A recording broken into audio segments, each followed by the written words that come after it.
When I was a child, nighttime was something to truly fear. Somewhere in the back of my mind, it still is. As someone who is trained in the sciences, I cannot prove that what happened to me was objectively real, but I can swear that what I experienced was genuine horror.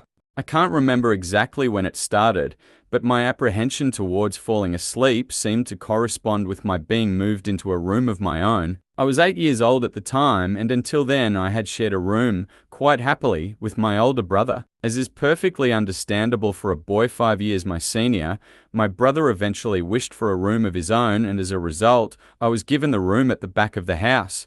It was a small, narrow, yet oddly elongated room, large enough for a bed and a couple of chests of drawers, but not much else. I couldn't really complain because, even at that age, I understood that we did not have a large house and I had no real cause to be disappointed, as my family was both loving and caring. It was a happy childhood during the day.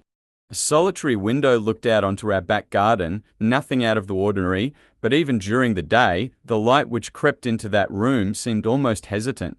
As my brother was given a new bed, I was given the bunk air beds which we used to share. While I was upset about sleeping on my own, I was excited at the thought of being able to sleep in the top bunk, which seemed far more adventurous to me. From the very first night, I remember a strange feeling of unease creeping slowly from the back of my mind. I lay on the top bunk, staring down at my action figures and cars strewn across the green-blue carpet. As imaginary battles and adventures took place between the toys on the floor, I couldn't help but feel that my eyes were being slowly drawn towards the bottom bunk, as if something was moving in the corner of my eye. Something which did not wish to be seen.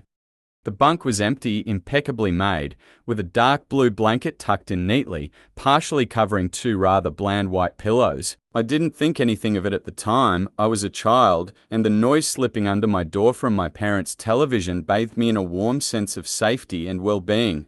Like and follow for part 2.